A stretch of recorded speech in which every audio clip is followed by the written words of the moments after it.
When the Old Ones arrived on the untamed planet, they first created the Lizardmen, molding and shaping the world for their civilization to thrive and prosper. Then the first elves were made and taught to wield magic by ancient Slan. When they had mastered the magical arts, the Old Ones guided them on a pilgrimage to the crescent island named Ulthuan, where the elves settled and built a great nation. Afterwards, the Old Ones looked to the many mountains and decided that another race should be made, a people that would dwell in the hearts of cold summits and delve boldly into dark chasms. Welcome to the next video in our series on the races of the Warhammer world, where we will cover the history and civilization of the Dwarfs in the Warhammer fantasy universe. The first Dwarfs were hewn from rock and stone. They had neither the primal instincts or natural armor of the Lizardmen, nor the natural magical talent of the elves. Indeed, the early Dwarfs were unimpressive creatures, inhabiting damp caves in the Southlands. They relied on the foraging of berries and wild game to sustain their meagre lives. But the gifts bestowed upon them by the Old Ones soon came to light. As unrefined as these creatures were, they had the spark of ingenuity. The Dwarves had an unmatched drive to create and invent great things from all that nature had to offer. Flint was napped into the first stone tools and weapons. With them, they mastered the gathering of food. Soon, the Dwarves progressed from a small surviving troop into a thriving community, which opened the door to more technological advances. Food security was obtained, and weapons were crafted to protect their people against wild beasts. The Dwarven population swelled. Stone was shaped into walls and roofs of cliffside villages. Small families became clans, and soon there was a need to expand their territory. The clans explored north, each led by the eldest of their race. The most prominent elders were Grungi, Grimnir and Valaya. Grungi took it upon himself to seek all of the riches and metals hidden in the mountains, seeking to master their application in weapons and armor. Grimnir used his brother's knowledge to lead the first Dwarf armies on a march to conquer and tame the ranges. Valaya passed down the first traditions that held society together. The wealth that the Dwarfs found on their pilgrimage was beyond value. Gold, silver and iron ran in bountiful veins into the roots of the mountains. Gems glittered upon the crags in iridescent hues, like dragon scales. Most coveted of all were the enormous deposits of meteoric iron, named Gromril. Around these vast troves of treasure, the Dwarfs built their first holds, called carracks. Stewardship over them was assigned to a clan to keep them as subterranean fortresses. Their holds burned bright with the fires of industry and warm hearths of home. The remaining clans pressed onward. They followed the veins of ore north and settled promising sites along their way. The mountains became sparse, melting away into sheer bluffs that overlooked a dreary plateau. In the Dwarf language, they called this place Zorn Uskul, the Great Skull Land. It was a wide expanse of dusty and cracked earth, swept by a sour wind. Riches were plentiful here too, but the Dwarfs sensed a sickness over this land. Many turned back to establish carracks, while more adventurous Dwarfs doubled down and forged further north to Norska. Some followed the ranges over and around the Great Skull Land and settled in the mountains of Morn. Yet for all the brilliance of the Dwarfs, they could also be exceptionally stubborn. Some clans refused to leave behind such luxury and instead settled the desolate plain. In time, this doomed them to a twisted fate. By now, the establishment of the Dwarven nation was complete. It was given the name Karas and Kor, or the Everlasting Realm. A magnificent system of tunnels were dug beneath the ground. This complex stretch of roads and passageways was called the Ungdrin and Kor, the Underway. It linked each of the holds for easy travel and trade. The mountains became the pedestal that held up one of the greatest civilizations to exist in the Warhammer world, and even greater were the perils that it would face. We sons of Grungi may have drunk deep from the bitter waters of misfortune, but we yet survive. Whilst a single dwarf draws breath, we will fight the evils that assail us, and we will never ever give up. Hengist Stonebelly, Dwarf Longbeard.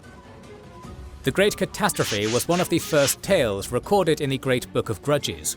The Old Ones that had created the Dwarfs vanished, and the polar gates collapsed to unleash terrible winds of magic across the globe. Grungi had warned his people that such a time would come, and so they sealed their holds and took shelter. The storm fell upon them, ripping entire mountains up in its wake. But behind their stone bulwarks, the Dwarfs were protected. In the east, Communication with the dwarves of Zornu's Kul was lost. They were rumoured to have embraced dark rituals and become the Chaos Dwarfs. Little time was left for the dwarfs to try to spare their cousins from a grim fate, even more so when the storm finally passed. When they opened their holds once more, horrors awaited them. Their homelands were unrecognisable. Hideous monsters stalked unchallenged, and packs of demons pillaged every corner of the continent. If the Karazhan core was to stand, the dwarfs knew they had to push back chaos. Grungi brought together the best of the Dwarven blacksmiths and taught them how to craft greater weapons and armour, and to inscribe upon them powerful magic runes. Valaya placed wards of protection over the holds to repel dark magic. When they were organised and the Carracks were safeguarded, Grimnir led the throngs out of the holds on the warpath. Boldly and fearlessly did the dwarves cleave through mobs of demons. Grimnir flung infernal beasts from the cliffsides, unfettered by the rocky terrain.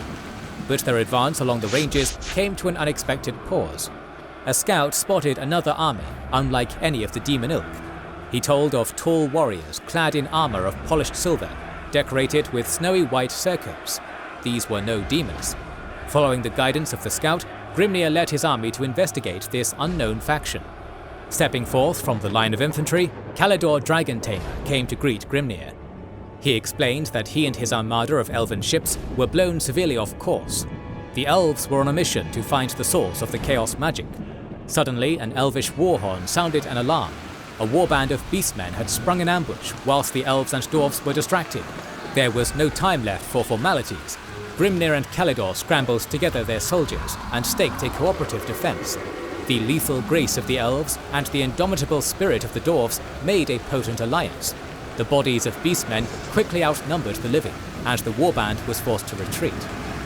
In the aftermath of the battle, Kalidor and Grimnir met again to speak more amiably. He told the Archmage of the day when the magical tempest ruined mountains, how it darkened the sky from somewhere in the far north. Kalidor realized that Grimnir's story held the clue that completed his quest. The unstable magic was likely coming from the polar gates. Kalidor hatched a plan to stem the tide of chaos. He needed to return to Ulthuan. As Grimnir and Kalidor parted, they exchanged gifts as a token of friendship. For the Dwarf Lord, Kalidor gave the Crystal of Fire, a powerful jewel that made its holder immune to flames of any kind. For the Archmage, Grimnir gave Bagdalrednir, an amulet sealed with the magical power of Dwarven runes. They parted ways as allies, back to their respective homelands to keep up the fight. As the years went on, the forces of order restored a temporary peace to the world.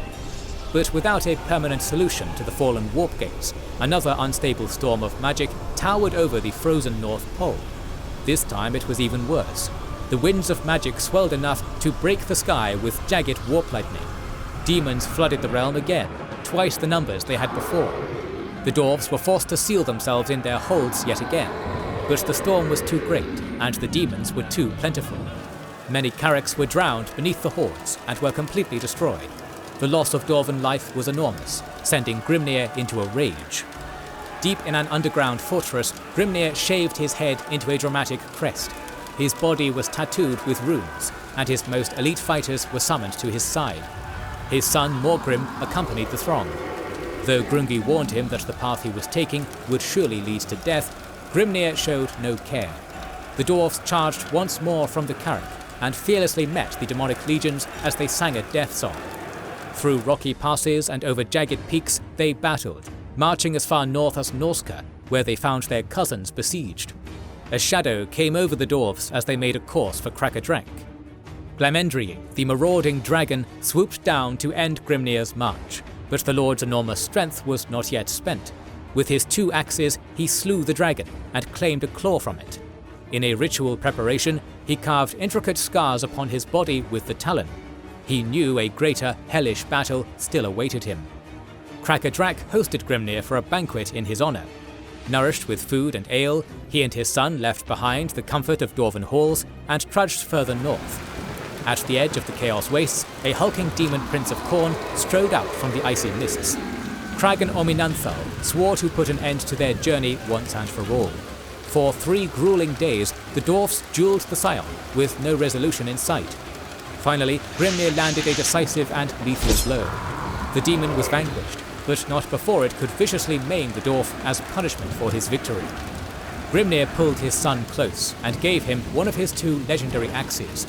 He commanded him to lead the throng home and take his place as the protector of the dwarfs. Awestruck, Morgrim watched as Grimnir staggered into the fog and disappeared from sight. He was never seen again. Grimnir's final act of courage stemmed the tide long enough to allow the dwarfs to weather the final brutal days. At last, Kalidor completed the vortex. Magic was siphoned from the planet, and Chaos's hold was broken. A golden age of peace and prosperity followed. Grungi, Valaya, and the remaining ancestor gods delved deep into the heart of the mountains and returned to where they had come from. In his departure, Grungi and Valaya's eldest son, Snorri Whitebeard, was crowned High King. Subsequently, Karazak-Karak, the pinnacle of mountains, was made the nation's capital. Yet the peace that had been earned was temporary, for old alliances fractured and new enemies were made. The underway was exploited to stage new invasions for centuries. The subterranean highways collapsed into ruin, a ghost of their former glory. Though danger haunted the caved-in tunnels, the splendor of the Karazhan lived on in the surviving Karaks. The dwarfs kept their axes ever sharpened, never compromising in their duty to their realm even until the last days of the final apocalypse. The test of a shield is in the way it withstands battle. The test of an ale is in how it ages in the barrel. The test of an arch is in how long it stands up. The test of an individual is in how long he lives. Dwarf proverb.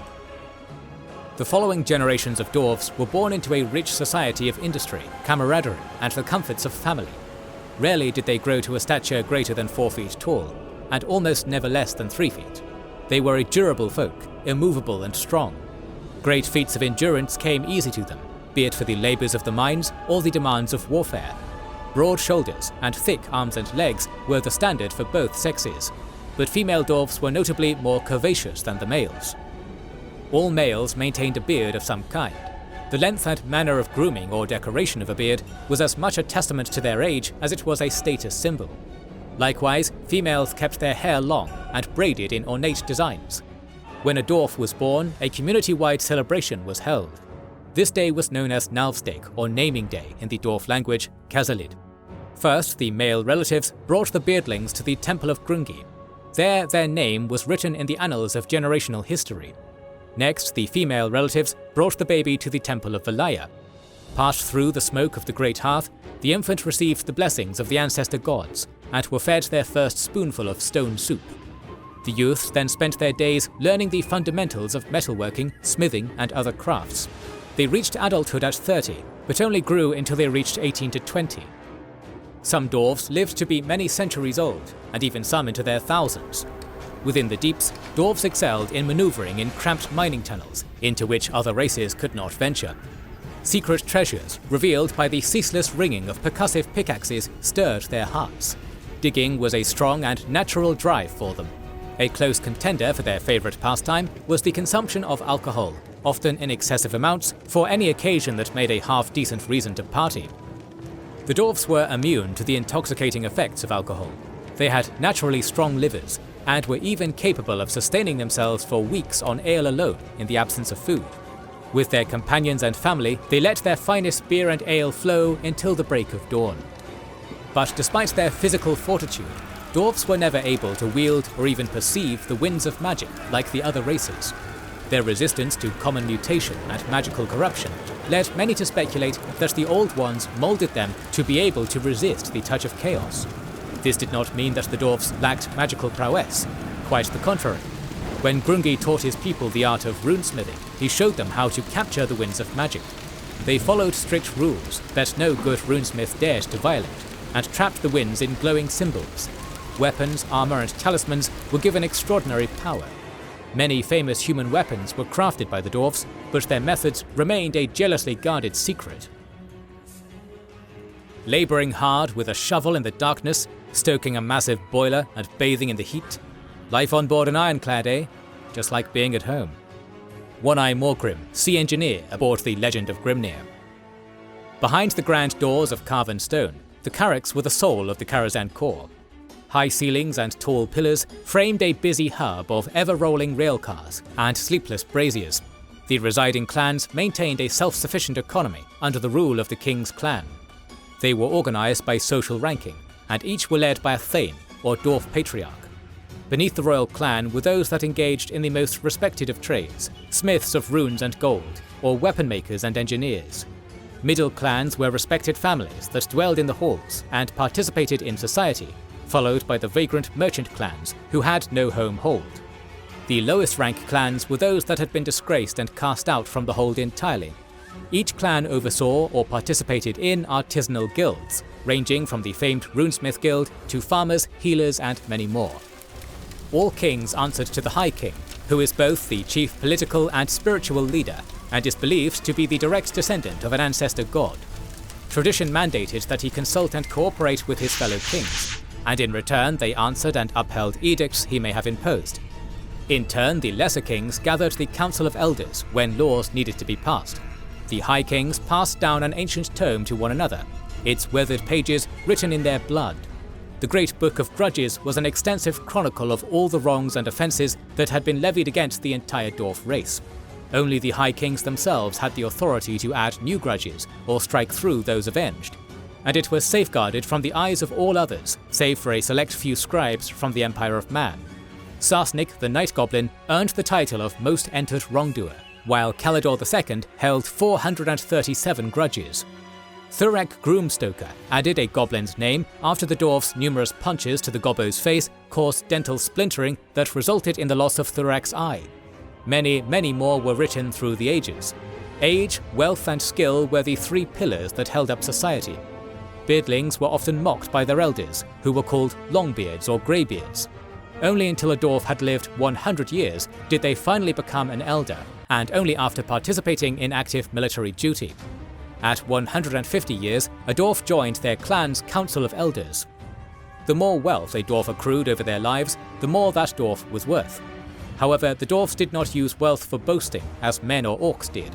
It was to proclaim the greatness of the ancestors that came before. The skill of a dwarf was measured in how well they maintained the machines and artifacts left by their forebears. Never was something new made that didn't incorporate something passed down to them. Past tradition was always honoured above all else. The vast hoards of gold were placed in the famous dwarf vaults. So enormous was the collective value that goblins, orcs, and skaven flung themselves willingly into death's embrace at the chance to plunder a measly fraction of it. Financial security for a dwarf was measured by how far off the ground they were if they sat at the height of their gold pile. When a dwarf died, his entire fortune was passed down to his family. His memory was preserved with it. Dwarf religion did not venerate deities, but instead their ancient ancestors that walked the world alongside them many thousands of years prior. They believed them to be living spirits, and constantly guided dwarf kind to fulfill their grand purpose. Close to the heart were those concepts kept. When the oldest of dwarfs died, they were entombed in great monuments to eternally venerate them. The ancestor gods were each revered equally, but it was no secret that three were honoured far more than any other. Grungi was the ancestor god of smiths and miners. His brother Grimnir was the ancestor god of war. Valaya was the ancestor goddess of hearth, healing and protection, and wife to both Grungi and Grimnir.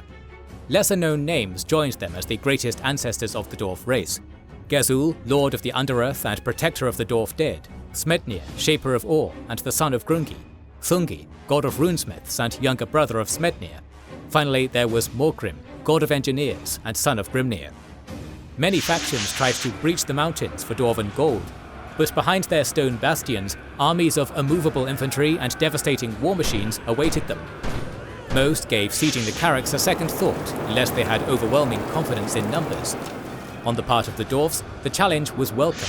Their axes thirsted for war, and their warriors thirsted for victory and ale. More videos on the races of the Warhammer Fantasy world are on the way, so make sure you are subscribed and have pressed the bell button. Please consider liking, commenting and sharing, it helps immensely. Our videos would be impossible without our kind patrons and YouTube channel members, whose ranks you can join via the links in the description to learn about our schedule, get early access to our videos, access our Discord, and much more. This is the Wizards and Warriors channel, and we will catch you on the next one.